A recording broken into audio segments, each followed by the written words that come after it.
Triple H ने दोस्तों audience का पोपड़ बना दिया। तो ये लड़की बोलते बोलते और क्यों इमोशनल हो जाती है, तो इसके बारे में भी मैं आपको बताने वाला हूँ और भी मैं आपको कई कुछ गुड न्यूज बताने वाला हूँ। सबसे पहले हम बात कर लेते हैं हमारे मेन टॉपिक की, जो कि है मनी इन द बैंक। देखो भाई, women money in the bank की हम बात नहीं करेंगे, लेकिन भाई मैच का ये काफी कमाल का था। न्योमी जीत गई, सिंपल सी बात है, बढ़िया रहा, सब कुछ बढ़िया था। तो इसके बाद बेकी लिंच और लारा का मैच होता है, जिसमें कि मैं सो जाता हूँ। बस मुझे इतना पता है कि बेकी लिंच न्यू चैंपियन बन चुकी है, और फिर लास्ट में हमारी लारा ने भाई अपना हील टर्न कर लिया है, बेकी लिंच फेस बन चुकी है अब। तो भाई इसके बाद होता है man money in the bank, जो कि मेरे हिसाब से भाई काफी कमाल का मैच था, काफी बढ़िया मैच था मेरे हिसाब से। भाई पेंटा MVP है मनी इन द बैंक का। सच में यार पेंटा की परफॉर्मेंस मुझे काफी बढ़िया लगी। अच्छी बात तो ये कि भाई हमारे जेकब फाउटर ने फाइनली सोलो सिकोवा के ऊपर अटैक करके फाइनली उसको धोखा दे दिया है, और भाई अकेले अब वो राज करने वाले हैं WWE कंपनी पर। अब देखते हैं भाई जेफ कॉब किसकी तरफ जाते हैं, जेकब फाटू की तरफ जाते हैं या फिर सोलो सिकोवा की तरफ जाते हैं। लेकिन भाई कमाल की बात तो ये है कि जब जेकब फाटू ने भाई ब्रॉन्सन रीड को उठा के पटका था, भाई कितना कमाल का मूवमेंट था वो। भाई इतने भारी भारी सुपरस्टार को उठाना किसी नॉर्मल बंदे के लिए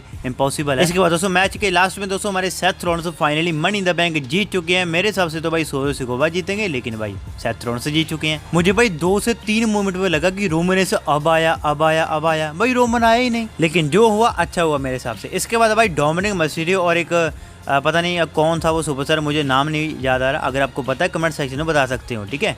उसका डेब्यू हुआ था, उसने डोमिनिक मिस्टीरियो के साथ एक मैच किया था मनी इन द बैंक में, जिसमें कि डोमिनिक मिस्टीरियो फाइनली जीत चुके हैं लिव मॉर्गन की वजह से। लिव मॉर्गन ने भाई यानी कि इंटरफेयर किया, जिसकी वजह से डोमिनिक मिस्टीरियो जीत जाता है। इसके बाद दोस्तों हमें एक फाइनल मैच हमें देखने को मिलता है, जो कि टैग टीम मैच होता है, जो कि मेरे हिसाब से काफी बढ़िया मैच था। और भाई शॉकिंगली हमारे R-Truth का भाई फाइनली रिटर्न हो चुका है, और भाई R-Truth के बारे में भाई मैं आपको आगे बहुत कुछ बताने वाला हूँ, ठीक है, इस वीडियो में बने रहना। फाइनली भाई R-Truth का रिटर्न हो चुका, और भाई उसने सीधा जॉन सीना के ऊपर अटैक किया, अपने बचपन के हीरो के ऊपर अटैक किया, जिसके बाद फाइनली जॉन सीना 2025 में पहली बार पिन हो चुके हैं कोडी रोड्स के हाथों। तो भाई अब सुनो भाई आप गुड न्यूज। तो भाई इस बार के मंडे नाइट रो में हमारे जॉन सीना की एक्स गर्लफ्रेंड, एक्स वाइफ हमारी निक्की बेला भाई फाइनली आने वाली है। WWE कंपनी ने खुद से इसको एडवर्टाइज किया है, और मेन इवेंट में आपको जे उसो और गुंथर का एक बार फिर से आपको मैच आपको देखने को मिलेगा, जो कि आप पिछले 512 बार देख चुके हो, जिसमें कि भाई सेथ रॉलिंस अपना थोड़ा सा लफड़ा करेंगे, लेकिन भाई सेथ रॉलिंस कैश इन तो नहीं कर पाएंगे मेरे हिसाब से, लेकिन सेथ रॉलिंस पक्का आएगा। इसके बाद भाई आप सभी को पता है कि R-Truth को पिछले 3 से 4 दिन पहले रिलीज कर दिया था WWE कंपनी से। तो भाई उनको वापस क्यों लाया गया, ये सब कुछ भाई ऑडियंस की वजह से है। बड़े बड़े सुपरस्टार भाई R-Truth को सपोर्ट करने लगे, ऑडियंस भाई वी वांट